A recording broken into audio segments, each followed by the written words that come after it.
initiatives that the government has already taken, and I get it. I take it my time is running out for now, Madam Speaker. I look forward to being able to continue my comments at the end of question period. Thank you, Madam Speaker.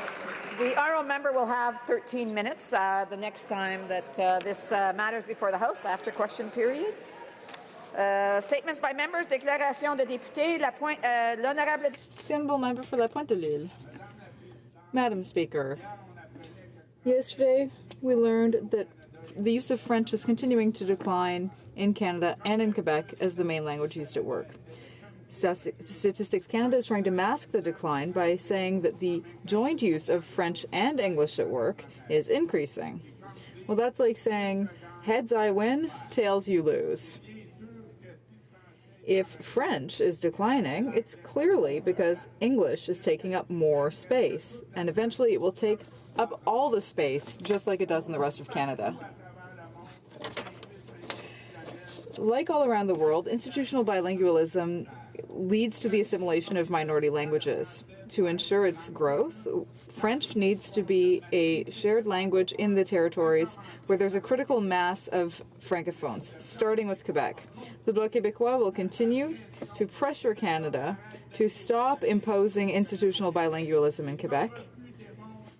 And what Ottawa's refusal to do so shows... Member for Hamilton West and Castor Dundas.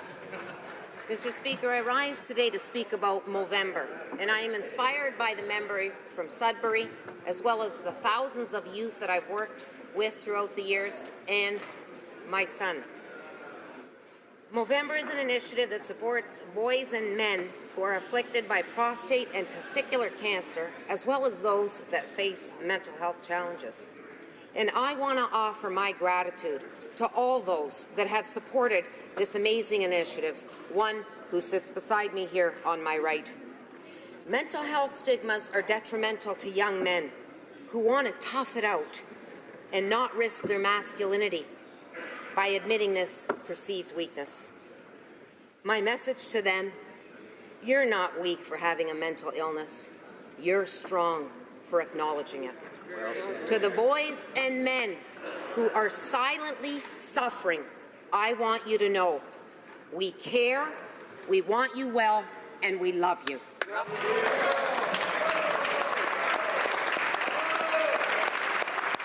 honourable member for Calgary Confederation.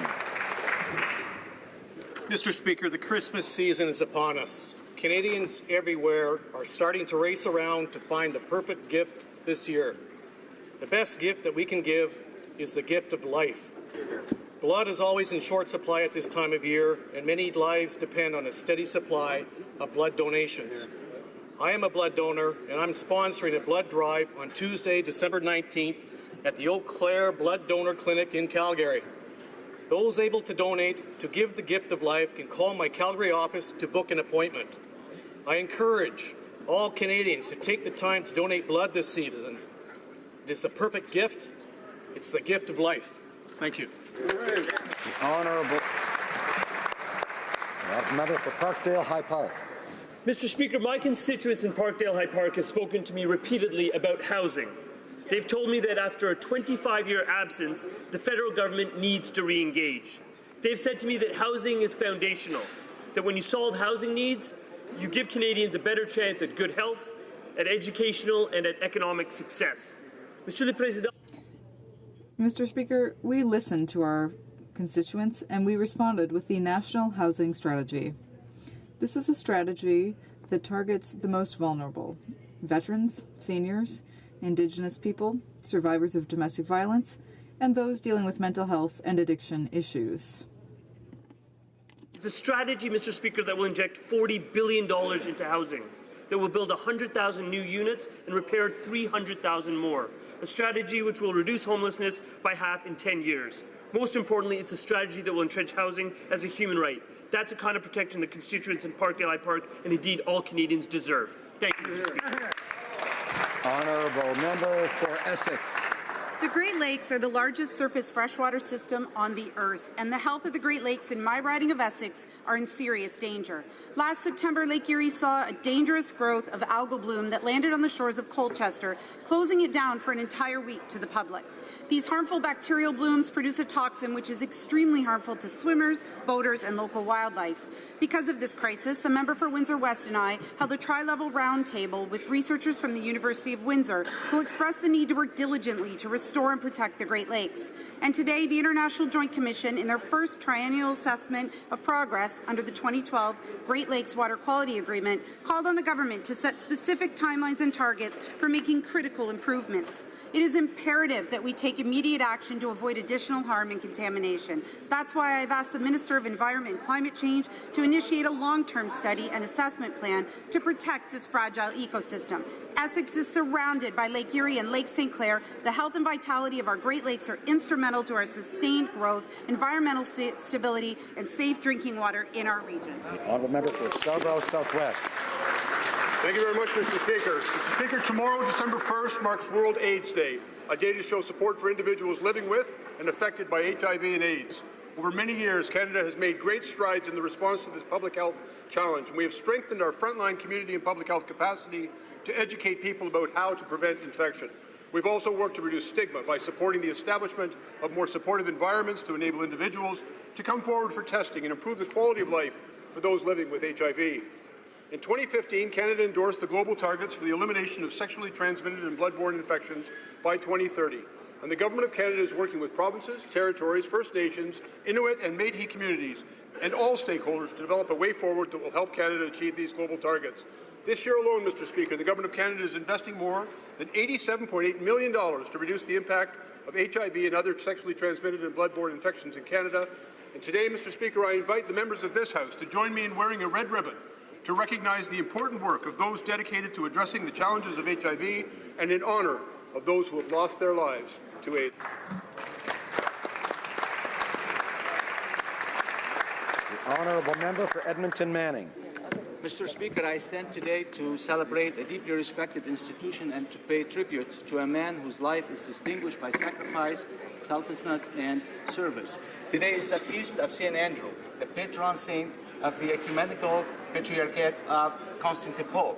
The Patriarchate is the center and highest see of the Orthodox Church, led by His All Holiness Ecumenical Patriarch Bartholomew. He is the spiritual leader of the world 300 million Orthodox Christians. Despite facing religious persecution, His All Holiness perseveres to promote religious tolerance and peace coexistence between Jewish, Christians, and Muslims, or Islam.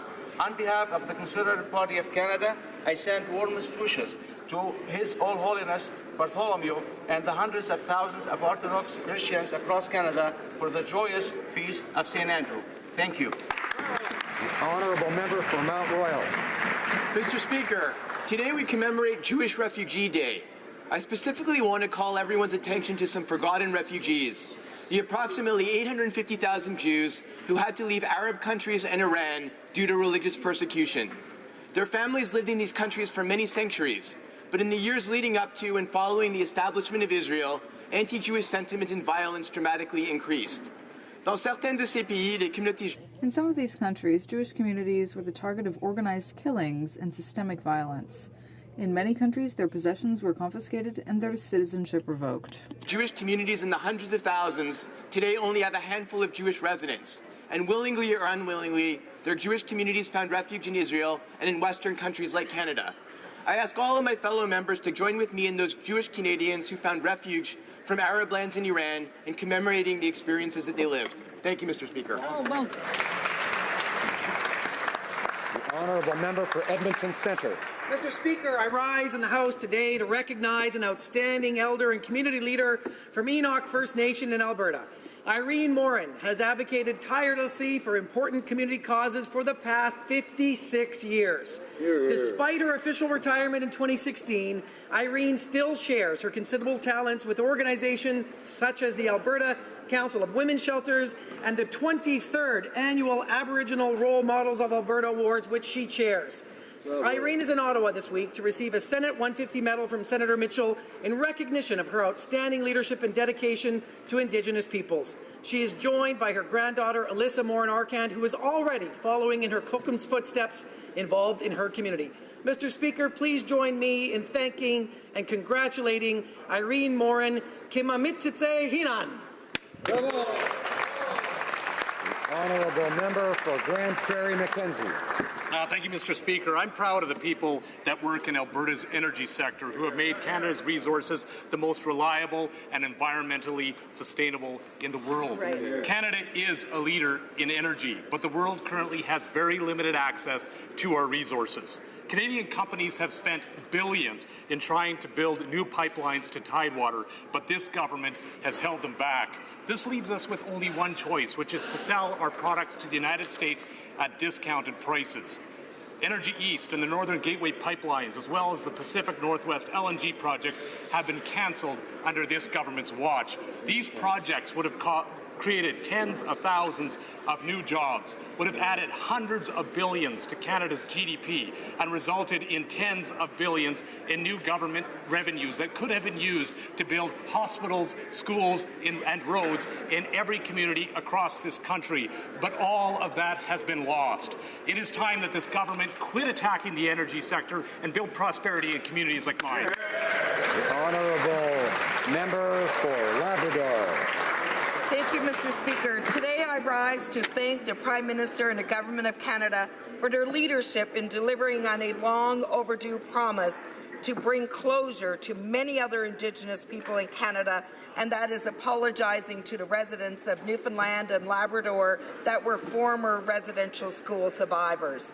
Most Canadians received this apology in 2008. However, those residential school survivors in Newfoundland and Labrador were left behind. Last week, on behalf of the Government of Canada, the Prime Minister apologized to these residential school survivors in our province. Both those members of Nunatsiavut, Nunatuavut, and the Innu Nation received what was a true apology as part of our real reconciliation process that is ongoing in Canada. For many of these people in that room that day and watching at home, this closed a dark chapter and finally began a healing process for many of them. I want to acknowledge and congratulate all of those who fought hard for this to happen. The honourable member for Richmond Hill. Mr. Speaker, the idea of a safe place was born in my community of Richmond Hill back in 1978. Within 24 hours, the yellow brick house, once attached to Dr. Crawford Rose's clinic, went up for sale, and a home was made for children and women in crisis. Frustration were turned into hope when passionate and dedicated friends and neighbors joined together to paint, clean, and gather furniture, appliances, books, toys, and clothes. Holding and nurturing those values, the Yellow Brick House non-for-profit organization has served and supported 5,581 abused women and children across York Region to date. On November 25th, I had the honor of launching the 16 Days of Activism Against Gender-Based Violence alongside the Yellow Brick House staff, volunteers, and donors. I'm honored to have shared their story and shone light on their incredible work here today in this House. I encourage my colleagues in this House to take concrete steps toward taking questions, calling out, and speaking up against acts of violence today and every day. Thank you. The honourable member for Calgary-Shepherd. Mr. Speaker, it's a historic day.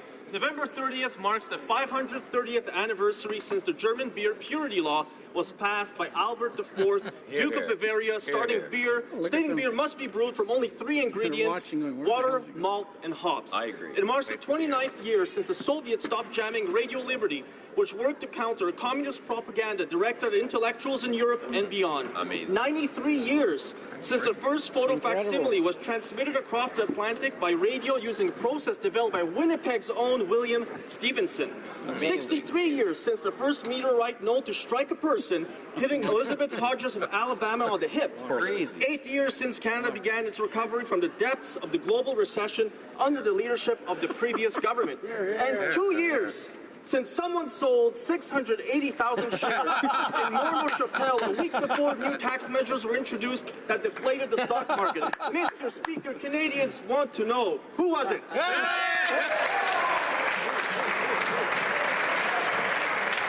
Honourable member for Surrey Newton.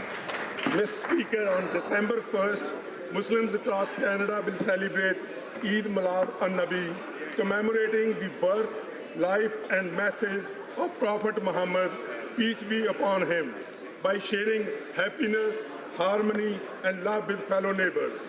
The Islamic Association of Western Canada, Jamia Masjid Aliya Allah, Fiji Islamic Centre, Naqshbandi Islamic Centre and many other local Surrey masjids and organizations will be holding prayers and celebrations.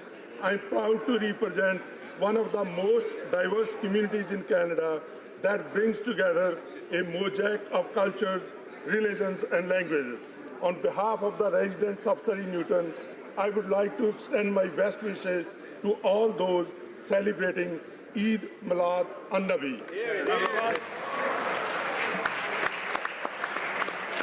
The honourable member for Vancouver East. December 13th, 2017, events will be held on Ontario, Manitoba, Alberta, and BC to mark Nanjing Massacre Commemorative Day. 80 years ago, Imperial Japanese Army forces raped an estimated 20 to 80,000 Chinese women and girls, and some 300,000 people were killed. Western eyewitnesses in Nanjing described the atrocities as, quote, hell on earth. After the Nanjing Massacre, the military sexual slavery system for the Japanese military expanded rapidly. Some 200,000 women from Korea, Philippines, China, Burma, Indonesia, and other Japanese-occupied territories were tricked, kidnapped, or coerced to work in brothels to serve as, quote, comfort women to the Imperial Japanese Army. Documents of the Nanjing Massacre were included in the UNESCO Memory of the World Registry. Tekka Lit from BC Alpha worked with the BC NDP government and developed a resource guide including the rape of Nanking. Thank you, Canada Alpha, for your dedication in ensuring that Canadians remember and learn from this history. Honourable member for Flamborough-Glanbrook. Mr. Speaker, today is Jewish Refugee Day, a day that is set aside to commemorate the 850,000 Jews across the Middle East who were displaced from their homes as a result of religious persecution during the 1940s to the 1970s.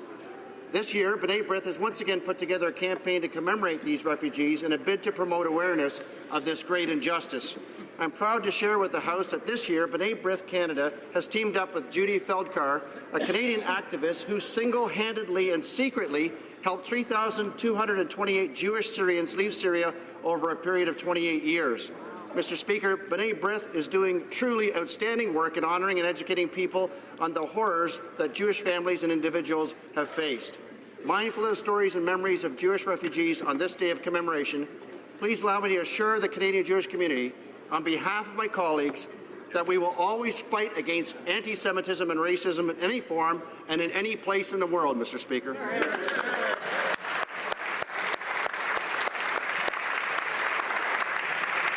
Honourable member for Fundy Royal. Monsieur le Président, last night the Tourism of Canada Association of Canada hosted the Canadian Tourism Awards. Each year, these awards recognize the success, leadership, and innovation happening throughout Canada's tourism industry.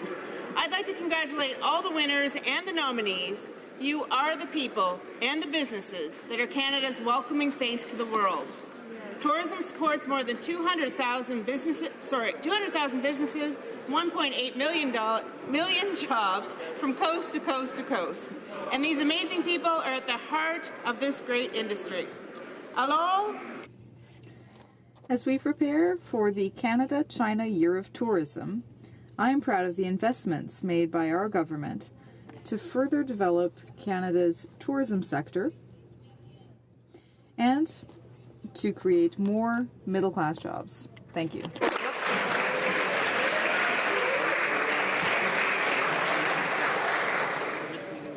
Questions orales, oral questions. The honourable member for Carleton.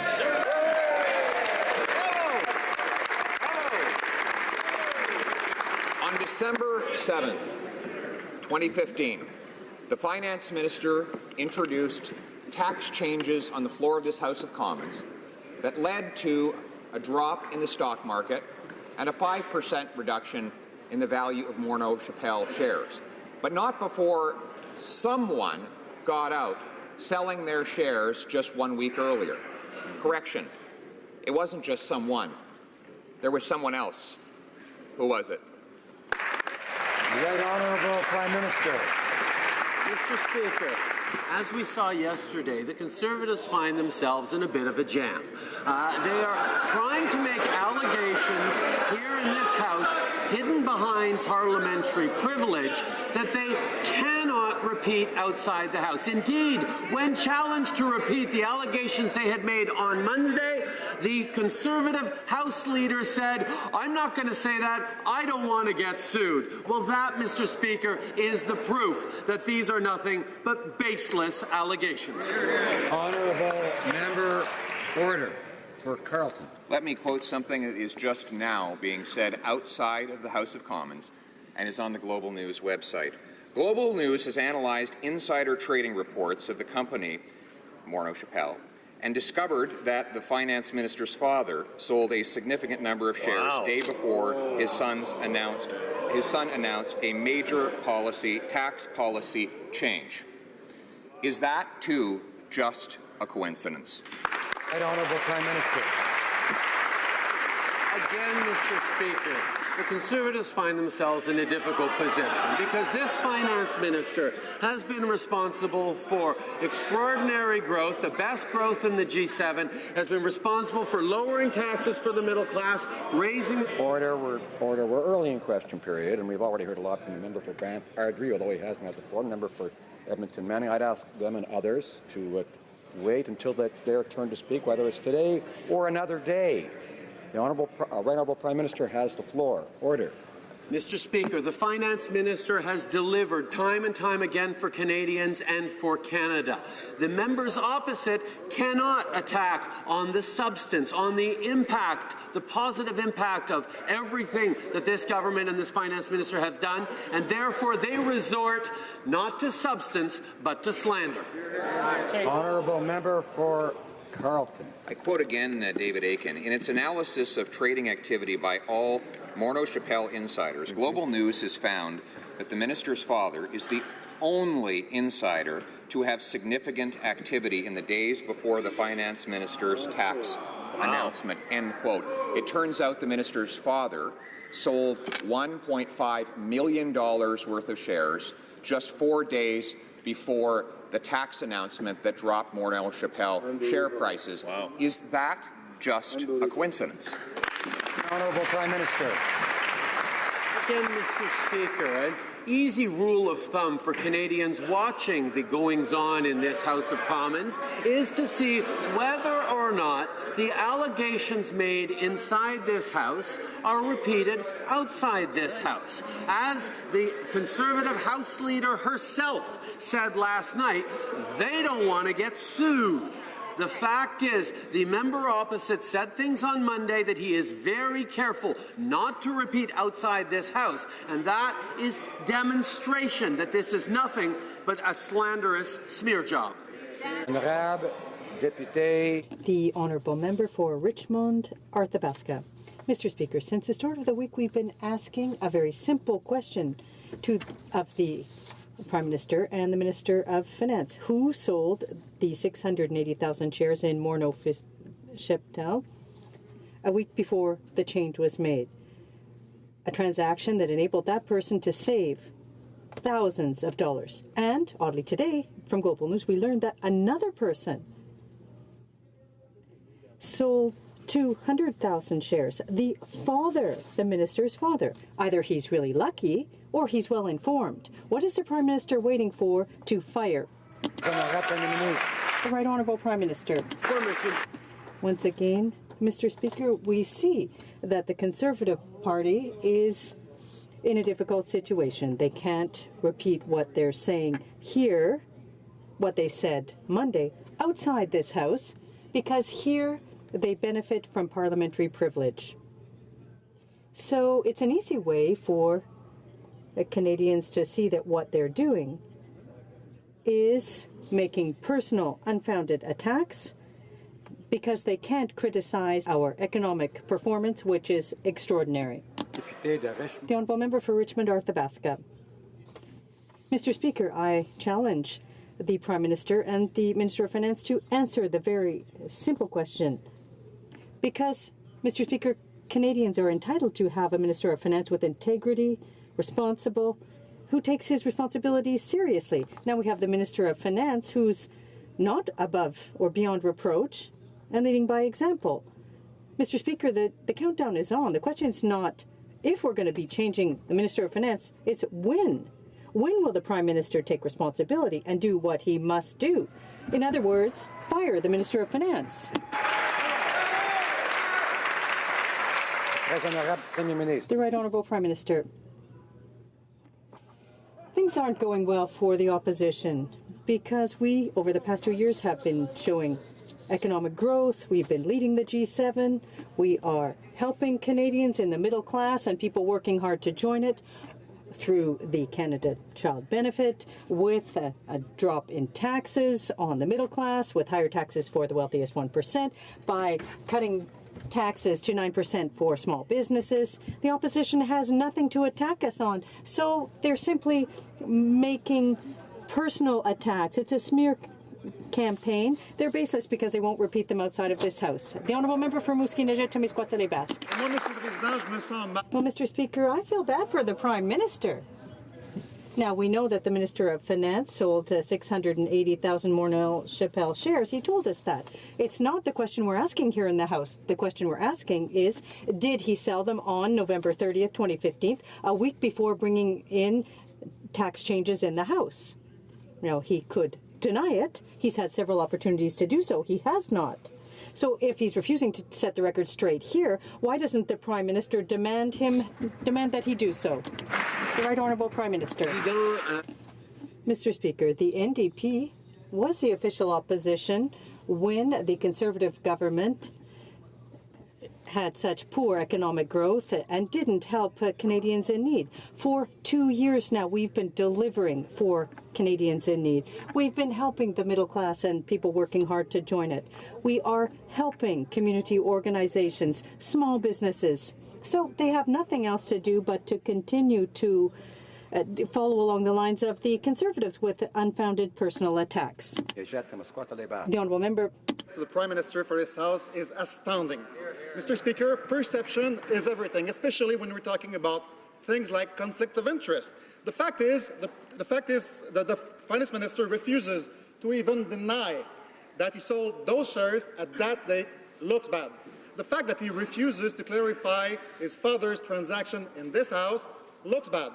Can the Minister, or the Prime Minister for that effect, do the right thing, stop obfuscating, and clear the air in this House? Right Honourable Prime Minister. Mr. Speaker, we have been answering these questions for a number of weeks, but the fact that we've been responding to this at all is because the members opposite find themselves in the difficult situation of not having much else or much of anything to attack us on, which is why they have to invent these unfounded, baseless allegations that not one of them from either party will repeat outside of this House because, to quote the opposition House Leader, they don't want to get sued.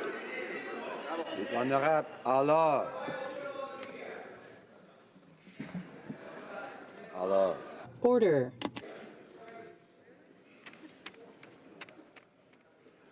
The Honourable Member, The Honourable Member for Mouski-Nejet-Témiscouata-les-Basques. Asking questions to which he does not answer represent mudslinging. First, the Finance Minister refuses to even acknowledge a conflict of interest when he tables a bill that would benefit the firm he was working for.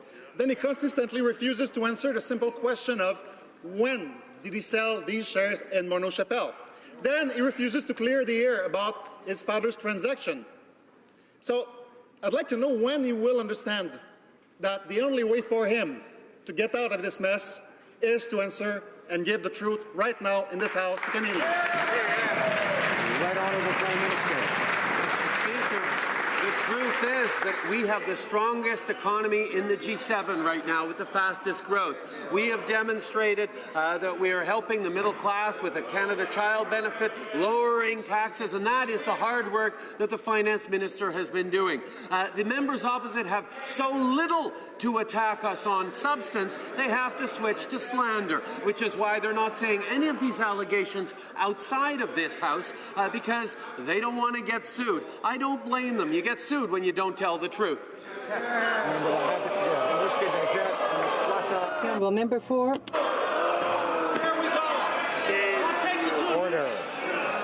Order.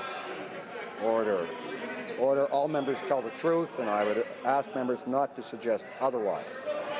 The honourable member for Rimouski Nejet Témiscouata Basque. Jumping the shark, and there is jumping the Paul Calandra, and the Prime Minister has done it.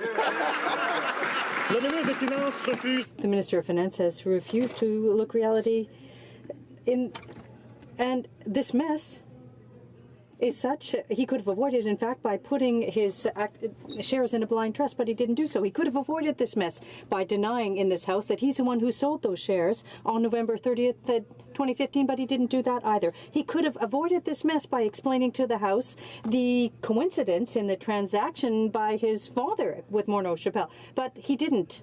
When will he understand that the only way to get out of this mess is to tell the truth here and now in this House? The Right Honourable Prime Minister. Once again, Mr. Speaker, it's disappointing to see this House reduced to personal attacks that are unfounded.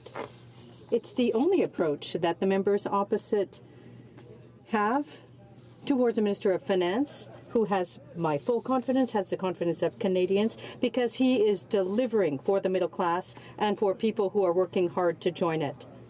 We are generating economic growth. It's the envy of the other G7 countries. We are delivering on the promises we made to Canadians. We'll continue to do so. For Chilliwack Hope. The Finance Minister and Prime Minister keep threatening MPs, telling them to go outside.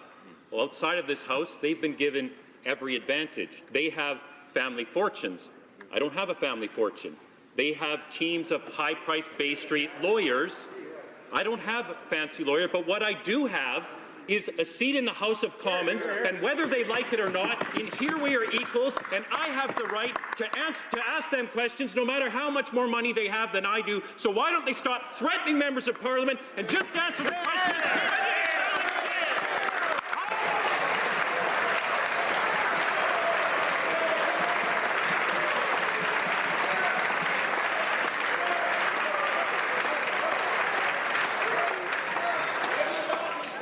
Order.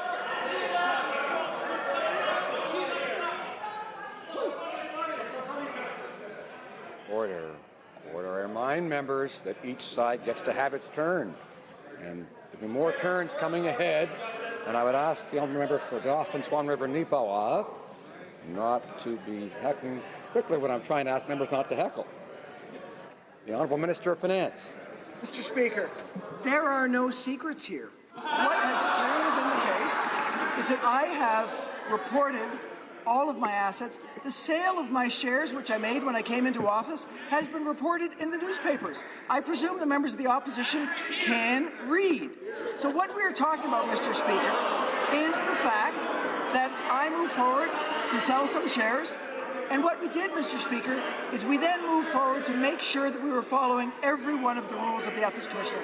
I will continue to work with her. I am disappointed that this House has gotten to this low level of discourse, but I will continue.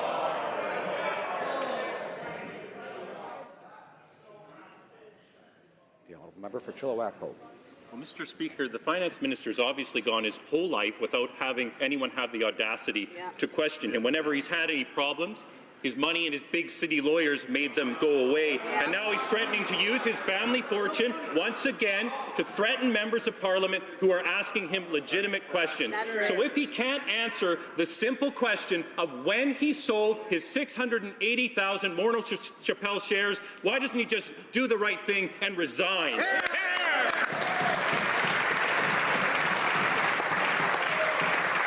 Honourable Minister of Finance. Absolutely said that I sold some shares. That happened. What I can tell you, Mr. Speaker. I have to ask the member for Grand Prairie Mackenzie and others to settle down. This is a hot topic, I realize, but we have to have each side have its turn. And his side will have a turn again, as he knows. So I'd ask my colleagues to remember that and remember where we are and what we owe Canadians in terms of this place and its image. Honourable Minister of Finance. If the member opposite has something that he wants to say, if he has an allegation that he would like to make, I would ask him to grow some spine, stand up right here in this House, and say it in this House. Say what he means. If he really wants to say something, he should be then confident enough to walk outside this House and say it in the foyer. That is the way it works, Mr. Speaker. I would invite them to say whatever it is they want to say. The honourable member for Carleton. Mr. Speaker, Canadians know all too well of guys like this minister who have a lot of money and use that money to make their problems go away. Right now, he's trying to make his problems go away by threatening members of this House of Commons with his high-priced lawyers. I've asked very clear questions of this minister. I'm going to ask one more. Is it just a coincidence that both he and his father sold millions of dollars worth of shares a week before he introduced tax increases that helped drop the value of those shares? Yes or no? Honourable Minister of Finance. Mr. Speaker, I want to say that I have a level of disgust for what's going on the other side of the House. I actually did not know. I did not know, Mr. Speaker, that the member from Carleton could sink any lower. In fact, I didn't know that was possible. But he has actually taken efforts today to actually move for me to talk about my family. I can tell him that if he wants to ask me a question, if he wants to insinuate something about me, he should say it here, he should say it now, and he should say what he means, and then he should move it out in the foyer, because truth matters, Mr. Speaker. Yes.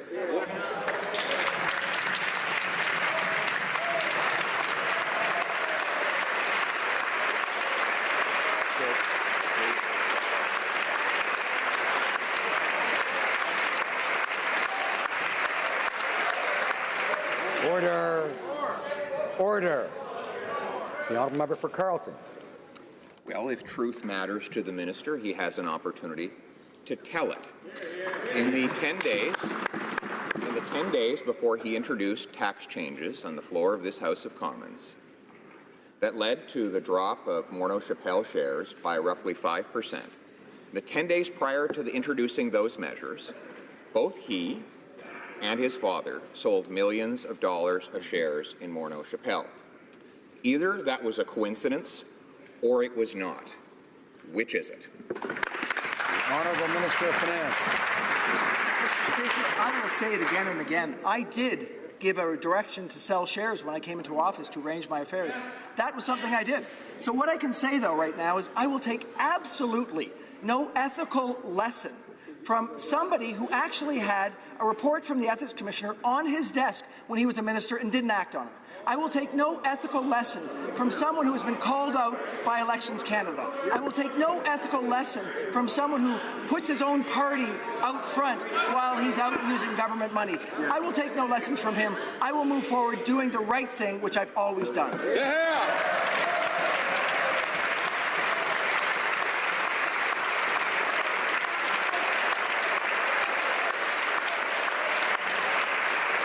Member for Carleton. Well, the right thing, Mr. Speaker, is to actually answer the question. The member is correct that he did reveal that he sold shares. He just didn't tell anybody when. I had to dig up the date of the transaction. It turns out it was November 30th, just 1 week before he introduced tax changes on the floor of this House of Commons, which were followed by a drop in the value of his shares. He and his father have sold their shares right before the introduction of those measures. Again, simple question. Is that simply a coincidence? Minister of Finance. Mr. Speaker, simple answer, one that perhaps the member from Carleton won't understand. I did give direction to sell my shares, but the insinuation that he's making, I believe, is that something that we announced during the trading day somehow moved markets. He might not understand how markets move, but we did. Order. Order. Order. I would ask the Minister of Finance and other other members of the House not to suggest that members in this House aren't able to understand things. I think that's inappropriate. I know that there is a lot of heat here. Order. The honourable member for Banff Airdrie will come to order, or he can go outside or be helped outside. Which would he prefer? Which would he prefer? I ask the Sergeant-at-Arms to remove Mr. Richards.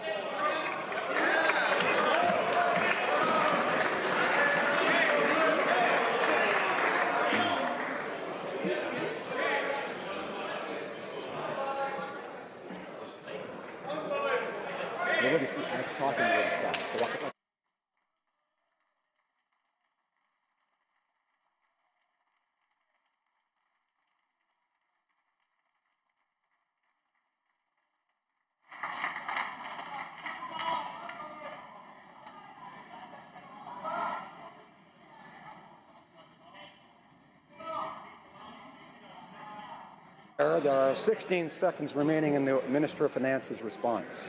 The Honourable Minister of Finance.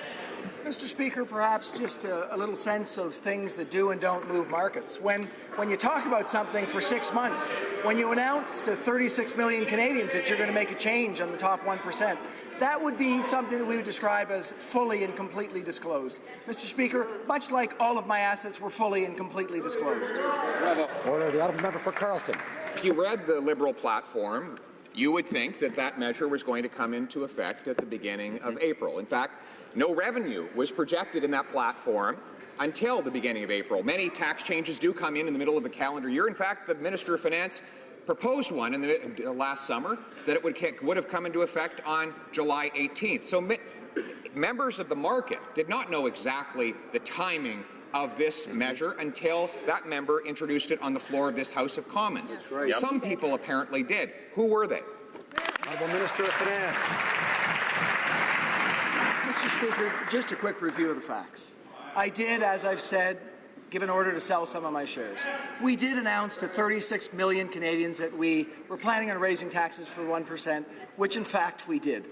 We know, Mr. Speaker, that in fact, over time, the markets have gone up. That's a clear fact, and it's a positive ramification of our economic actions. Mr. Speaker, if there is something that the member opposite would actually like to say, something that's worth saying in this House, he should say it. He should say it in the House. He should be willing to say it outside the House. We're looking forward to hearing it.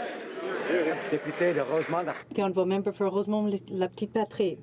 Mr. Speaker, the Minister of Finance has challenged us for several days to reiterate the questions we're putting here outside.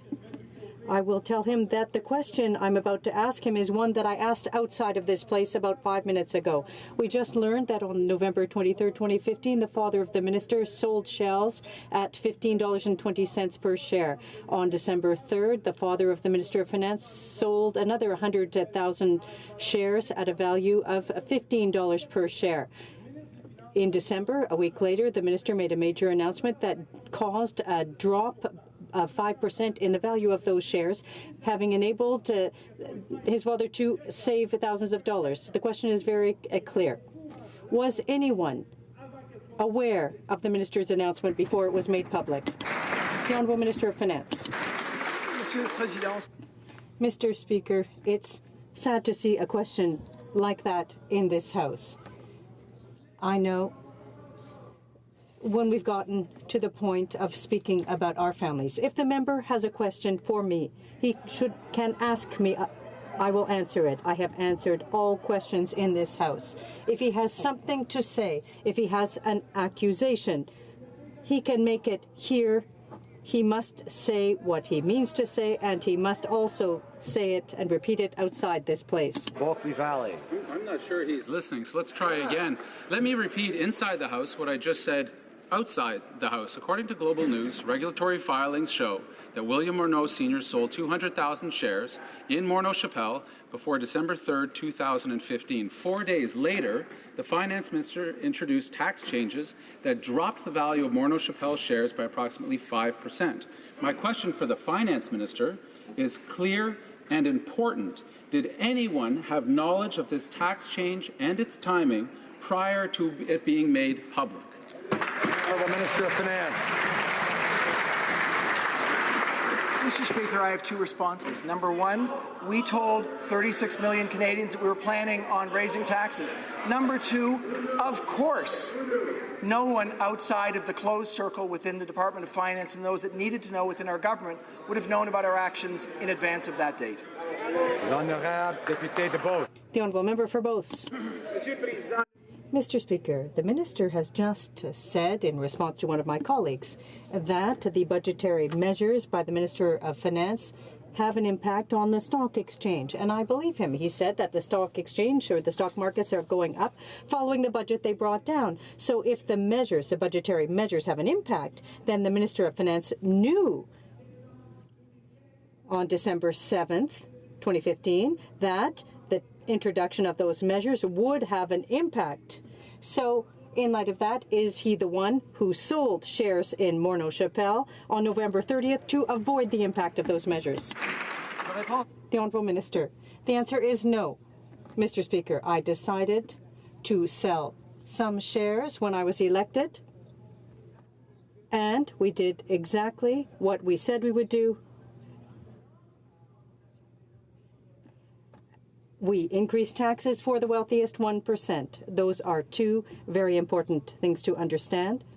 There are other very important facts. Our measures are working well for Canadians, and we will continue to work for Canadians.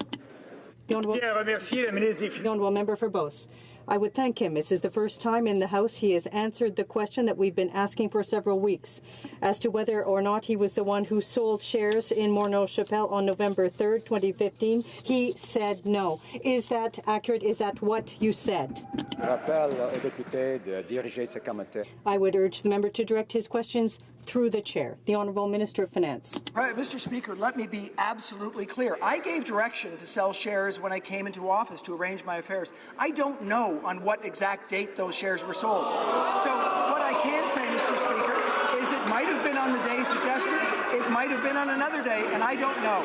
But what I can say, most importantly, is we gave advance knowledge to 36 million Canadians about our party platform. We moved forward with that platform, and that platform is what's led to the kind of economic growth that all of us are pleased to see in our country. Order. The honourable member for Carlton Trail, Eagle Creek. Mr. Speaker, we have learned that the finance minister's father sold shares at the same time as the minister. But the finance minister continues to avoid every opportunity to tell us when he sold 680,000 shares in Morneau Shepell. Instead, he has given non-answers and is trying to bully us with threats of dispatching his pricey Bay Street lawyers. If the finance minister won't come clean and answer the simple question, if he sold 680,000 shares in Morneau Shepell 2 years ago on this day, then he needs to resign. Honourable Minister of Finance. Mr. Speaker, I do hope that we will get to some questions that matter to Canadians. I have answered questions about this on numerous occasions. What I can say is that we put forth a platform, a very clear platform to Canadians. We said we were going to lower middle-class taxes. We said we were going to raise taxes on the 1%. Canadians understood that. That's why they elected us, and that's why they didn't elect the members opposite. So, Mr. Speaker, we've moved forward with that and other parts of our platform, which are leading to much better situations for middle-class Canadians and families across this country. We'll continue to work for them. Honourable member for Barrie Innisfil. Well, Mr. Speaker, it now looks like we know what the dinner conversation in Rosedale was like around 2 years ago today between the finance minister and his father. 7 days later, the minister would introduce a sudden tax change that would take effect January 1st, 2016, a change moved up from the original start date of April 1st, 2016. So who knew that the goalposts were moving? Certainly the minister did, and it would appear so did his father. Mr. Speaker, the finance minister has refused to answer simple questions. How can Canadians have any confidence at all in this finance minister? Honourable Minister of Finance. Mr. Speaker, let's be clear. There are no secrets here. This has been fully reported. All I can say is, what did we know for sure? We told 36 million Canadians we were going to raise taxes on the top 1%. That's what we know for sure. What we know for sure is we moved forward on that measure, Mr. Speaker, which is why they weren't elected. We know that this actually made a huge difference for Canadians. If they want to make an accusation, they should make it very clearly, they should say what they mean, and they should be willing to go outside in the foyer, as I know they have not done, to say it again right out there. Honourable member for Nanaimo Ladysmith. After much pressure, Liberals have a new fix to end legislated discrimination against Indigenous women, but only after consultations. This is not supported by the women who've been fighting this in court for 40 years. It proves again Liberals are breaking their promise on gender equality and respect for Indigenous people. Why does a so-called feminist government need to consult on whether Indigenous women have human rights? They do. So will the Prime Minister now remove all sex discrimination from the Indian Act? Honourable Minister of Crown Indigenous Relations.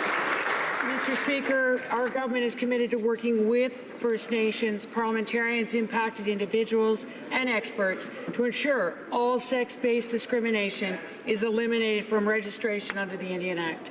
Bill S3, as passed by the House of Commons, remedied all known sex-based discrimination in the Indian Act registration since the modern Indian Registry was created. We are now seeking to amend the legislation to also remedy sex-based inequities that existed between 1869 and 1951. With this amendment, Bill S3 will remove all sex-based inequities from... The Honourable Member for Abitibi. Mr. Speaker, the Liberals accepted the proposed changes to remedy sex-based discrimination in the Indian Act, but they will act only after they hold consultations. Indigenous women have been clear from the beginning. Sex-based discrimination should have been eliminated a long time ago, Mr. Speaker. Although S3 does rectify some parts of the Indian Act, as ordered by the court, by the way, does the minister recognize that S3 does not eliminate all sex-based inequalities? The Honourable Minister of Indigenous and Crown Relations. Our government is determined to work with parliamentarians, First Nations, and individuals and experts in order to make sure that all sex-based discrimination in the Indian Act is eliminated. Bill S3, as passed by the House of Commons, corrects all known sex-based discrimination when it comes to registration from the establishment of the registry in 1951. We now seek to amend the bill. Mississauga, East Cooksville. Mr. Speaker, I was proud to stand with the Prime Minister and all my colleagues here who stood in solidarity and recognition of the horrible injustices done to the LGBTQ2 community. It was said then, as I say now, though, that still more can and must be done. Can the Minister of Public Safety provide this House, and indeed all Canadians, on what additional steps are being taken?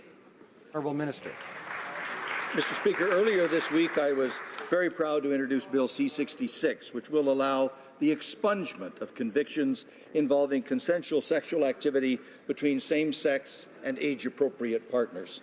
People will be able to apply for themselves or for a loved one who has passed away. We've committed $4 million to run the process, which I hope will start very soon. I encourage all members to help us take this important step toward addressing historical injustices against the LGBTQ Canadians, and I would note, with unanimous consent, we could move it to committee this afternoon.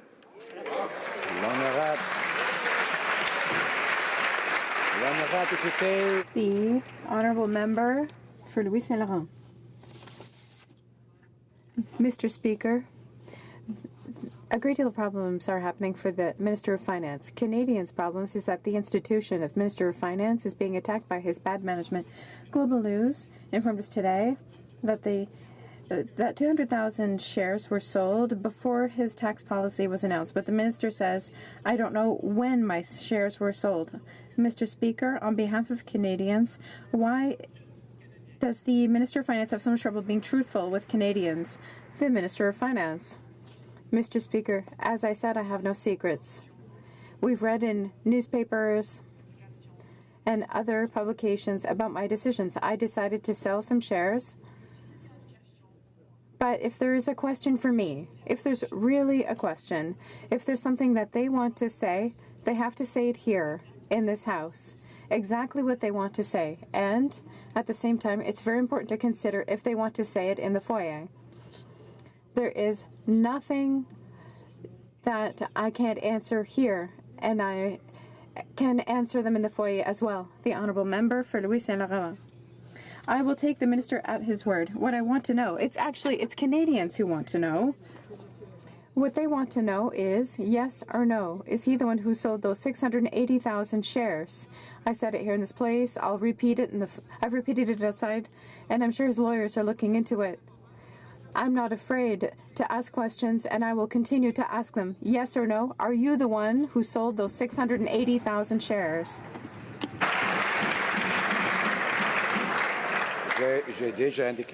I've already indicated to a member today that comments must be directed to the Speaker. If one says you in this place, it means me, the Honourable Minister of Finance. Mr. Speaker, as I said, when I was elected, I sold shares from my family's company. It was in the newspapers. If there is something that the member wants to say, he can say it here. He can say what he wants to say. If he has any accusations, it's important to say them. If he has something important to say, it's important to say it here. At the same time, it's important to also say it in the foyer, because that way we can understand what he wants to say and if it's the truth. Days before introducing tax rate changes that affected the value of many different stocks, did the Finance Minister sell 680,000 shares of Morneau Chappelle shares on November 30th, 2015? Minister of Finance. Mr. Speaker, I do hope we will get to some questions that matter to Canadians about how the economy is doing. I have repeated on a number of occasions that, yes, I sold some shares when I came into office. What I would like to say, Mr. Speaker, is that what we did was we then moved forward with our platform. Our platform has made an enormous difference, with the fastest growth among G7 countries, with a huge difference for Canadian families. The opposition doesn't want to talk about what's going on with Canadians. What they want to do is talk about personal issues that have nothing to do with Canadians. Order. I have to ask the member for Brant to try not to interrupt when someone else says the floor. The member for Calgary Nose Hill. Days before introducing tax rate changes that affected the value of many different stocks, did the Finance Minister sell 680,000 Morneau Chappelle shares on November 30th, 2015? Minister of Finance. Mr. Speaker, I'm not sure how many times we'll have the same question asked. As I've said, I gave direction to sell shares in my company when I was elected. What that did, Mr. Speaker, is it allowed me to work with the Ethics Commissioner to make sure that I was free of conflict. What that did, Mr. Speaker, is allow me, like all my colleagues did, to work on the work that we promised to do for Canadians. That work is having a really important difference, Mr. Speaker. We're seeing a better situation for Canadian families, 300,000 fewer children who will live in poverty this year, a housing strategy to make a huge difference. This is sort of work that really matters to Canadians, and we do hope we can talk about it in this House. Well done. The member for Burnaby South. Mr. Speaker, yesterday we learned the Liberal government appealed to the National Energy Board to fast-track Kinder Morgan's Trans Mountain pipeline by cutting out the people of Burnaby and British Columbia. This is unbelievable, Mr. Speaker. This is a very unusual and troubling attack on the city of Burnaby and the province of British Columbia's constitutional rights to do their own evaluations and deliver their own permits. Mr. Speaker, will the Liberals respect the Constitution, withdraw their letter, and instead support the city and province's rights to enforce their own regulations? The Honourable Parliamentary Secretary to the Minister of Natural Resources. Thank you, Mr. Speaker, and I'm happy to report that today the Minister of Natural Resources is in British Columbia, clearly communicating and demonstrating our government's support for the Trans Mountain Expansion Pipeline. And earlier this week, The Attorney General of Canada filed a letter to the National Energy Board indicating the government's support for establishing a standing panel to determine ongoing compliance by Kinder Morgan for the project conditions of the Trans Mountain Expansion Pipeline. The government has taken an important step to ensure that if natural resource projects are approved, it proceeds in a timely fashion and continues to generate economic benefit. The honourable member for Vancouver East. 80 years ago, 20 to 80,000 Chinese women and girls were raped, and approximately 300,000 people were killed. Some 200,000 women, known as comfort women, became sexual slaves to the Imperial Japanese Army forces. Former MP Olivia Chow moved a motion to recognize this, and it was unanimously supported.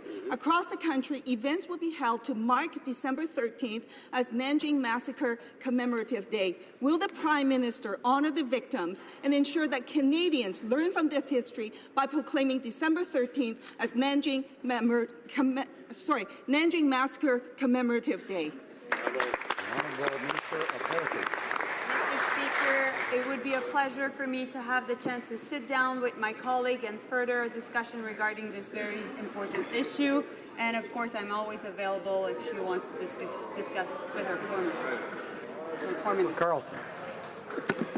Earlier in question period, the finance minister said, and I quote, "Of course, no one outside the closed circle within the Department of Finance and those that needed to know within our government would have known about our actions in advance of that date."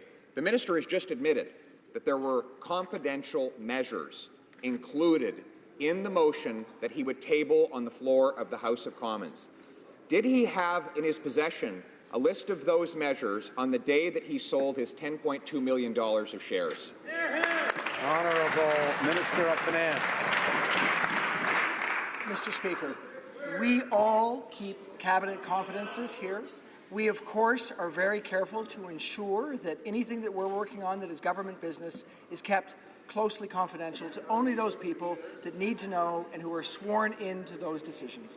That will be the continuing position of our government, as I'm sure it has been for previous governments. What I can say is that the actions that we took on the dates that are in question, they were actions that we campaigned on, that we told Canadians for months that we would do. We told them that we would raise taxes in the top 1%. Of course, what we saw over time is that the Canadian stock market performed very well. The honourable member for Carleton. Well, Mr. Speaker, the minister acknowledges that the document he tabled on the floor of the House of Commons was confidential. If it was confidential, then that means he had access to information that other participants in the marketplace did not. The details, the timing, none of that was certain until he actually introduced it here on the floor, something he has just now admitted. Did he have a draft copy of that motion when he sold his $10 million worth of shares? Honourable Minister of Finance. Mr. Speaker, as I've announced, when I was elected, I gave direction to sell some shares. That was something that I decided to do to arrange my affairs when I came into this office, as I presume other members did as well. What we then moved forward with is the platform that we told Canadians that we would do. Of course, we keep that careful legislation confidential until it's actually announced, and we did that. Mr. Speaker, we will continue to work for Canadians, keeping confidences when they're needed, proclaiming our platform as loudly and proudly as we can so that Canadians can understand what we're going to do in advance. Honourable member for Carleton. Mr. Speaker, the finance minister told us just moments ago that he still doesn't know the date on which he sold $10.2 million worth of shares. That's after 3 days of questioning on the matter. He has not been able to go back and check his records and figure out when he sold shares of that enormous value. My question is for the Prime Minister. If the Finance Minister cannot figure out when he sold $10 million worth of shares, how can he possibly be trusted with the budget of the Government of Canada? Honourable Minister of Finance. Mr. Speaker, if there is something the member from Carleton would like to say, specifically say. If he is making a particular accusation, he should say it. It would be worth him saying exactly what he'd like to say. And if he wants to say that here in this chamber, I will answer that. Then what he should do is take any accusation, anything that he wants to say exactly what he means in the foyer. I believe there is some sort of accusation here. I can't quite discern what it is. So I'd like it if he said it clearly, here and outside. That would be appropriate. Member for Hastings, Lennox, and Addington. Mr. Speaker, our government is fully implementing the Jordan's Principle using the definition and scope suggested by the Canadian Human Rights Tribunal. Earlier this year, the government sought judicial review of two aspects of the ruling to the amount of time allowed to process requests and the availability of case conferencing to ensure full and effective implementation of Jordan's Principle. Can the Honourable Minister of Indigenous Services please update this House as to the status of that review in order to protect the health and safety of Indigenous children? Thank you. Minister. Mr. Speaker, I'd like to thank the member for Hastings, Lennox and Addington for his question. Our government recognizes Jordan's Principle, which affirms that all First Nations children should get the care and services that they need, no matter where they live or when they need those services. I'm very pleased to report in this House that we have reached an agreement with the parties on two aspects of the Canadian Human Rights Tribunal ruling from May 2017, with which the government was seeking clarity. As a result, Canada will withdraw its application for a judicial review. Our goal is to move beyond legal proceedings and to work together in a collaborative way. 24,000 cases approved. The honourable member for Carleton.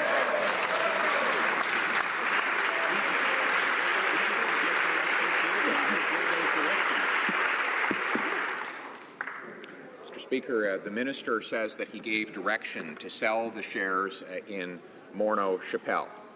But he would not have been giving that direction to a trustee of a blind trust, because we now know, contrary to his earlier suggestions, he had no blind trust.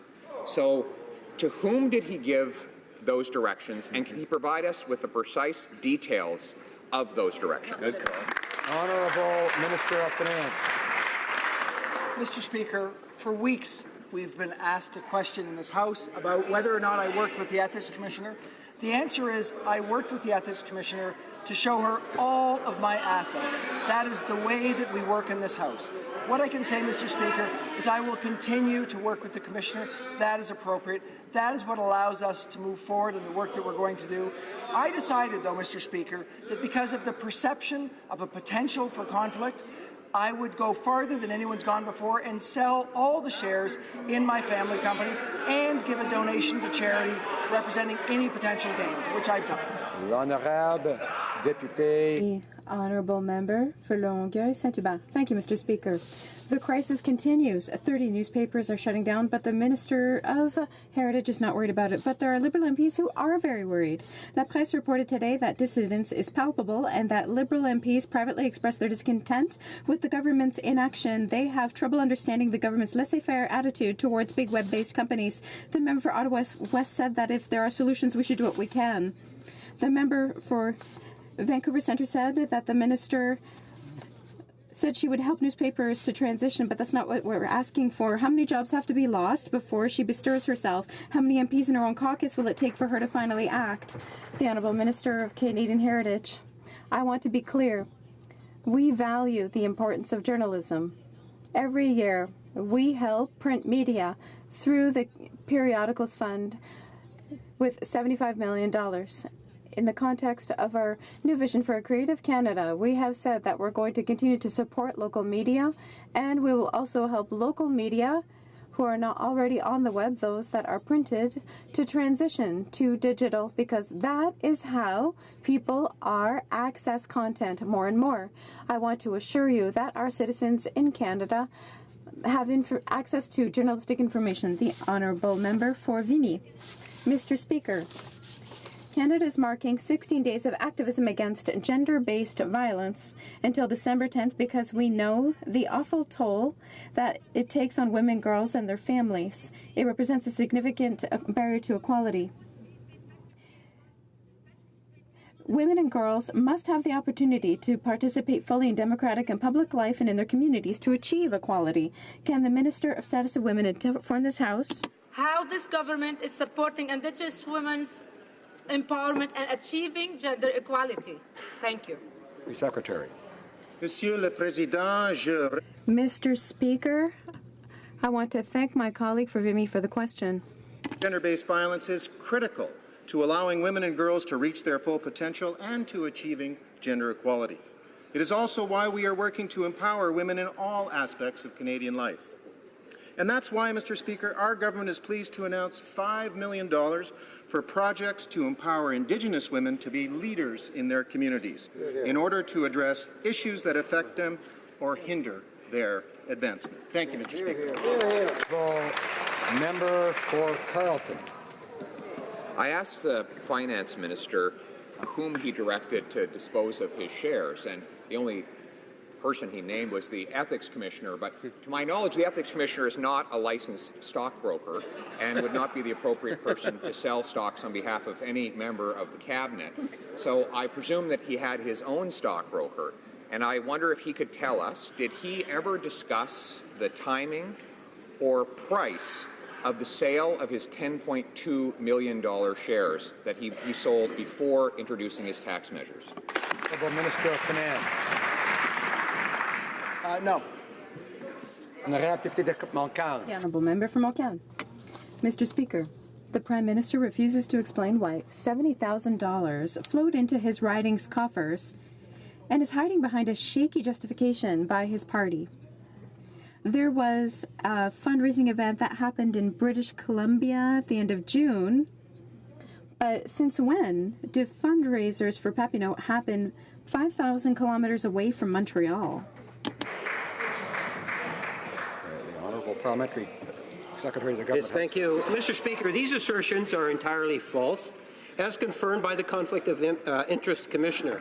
Not only that, but the Liberal Party has moved forward with the strongest standards in federal politics for openness, transparency, including facilitating media coverage, advanced postings, hosting in public accessible spaces, and timely reporting of event details and guest lists. Contrast that to opposition parties who continue to organize their fundraising events in secret, barring journalists, and so much more, Mr. Speaker. The Honourable Member for Montcalm. The facts are that on May 19, 2016, the founder of the Wealth One Bank paid $1,500 for a private dinner with the Prime Minister. On July 7th, the founder's wish was granted and the bank became operational. What a coincidence. Within 48 hours of that authorization, the Liberal Party's bank account for Papineau went up by $70,000, and it came from wealthy Chinese individuals from Vancouver. If that's not an exchange for a favor, what is it for?